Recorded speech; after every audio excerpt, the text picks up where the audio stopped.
Hi friends, Tim here from Inside Hawk, and today we're going to be looking at the chart of accounts.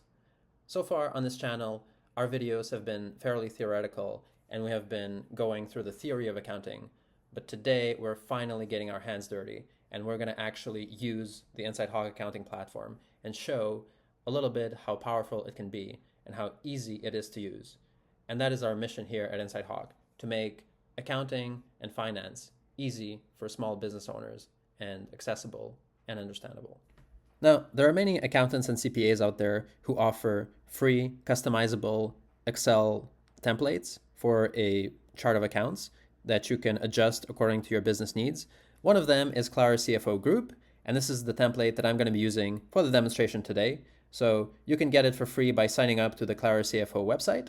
But right now, I'm just going to click on this chart of accounts, and I'm going to download the Excel spreadsheet. Next, you need to open the chart of accounts template with any software of your choice. I'm going to be using Google Sheets because I don't actually have Excel on my computer. And now we need to do a few simple manipulations before we upload this file onto Inside Hawk. So first of all, I'm going to remove this row, and I'm simply going to give titles to the 3 columns of interest, mainly this one, and this one. Now, it doesn't matter what the title is. Here, I just gave it 1, 2, 3.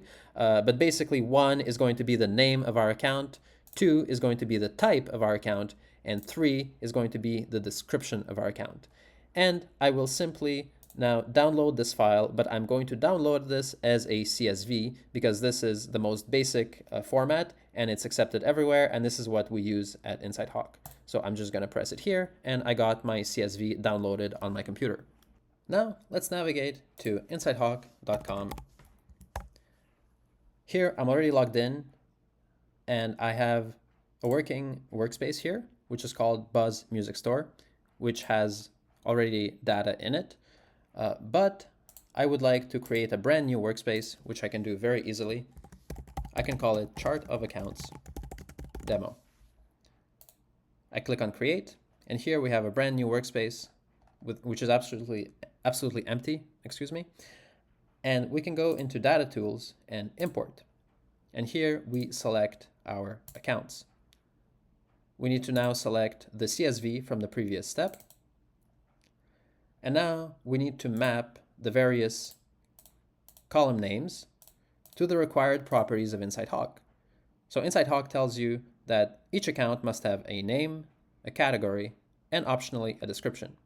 So our name is under column 1, our category is under column 2, and our description is under column 3. Next, we need to associate correctly the various categories that are under column 2 to the categories of Inside Hawk. Of course, you might have a bank category, but Inside Hawk does not have a bank category. It has a cash and cash equivalents category. So this is where you can review these mappings. Usually the automatic mappings are pretty good, and you might not need to make any adjustments. But for instance, if we look at fixed assets, which are mapped to property, plant, and equipment, this might not be the completely accurate category, and you can review this, for instance, by going under other non-current assets.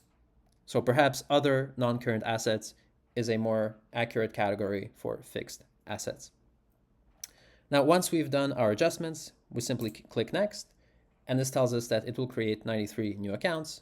We proceed, and there you go, very fast, it has been done, and we can visualize the results by going to Chart of Accounts here on the left.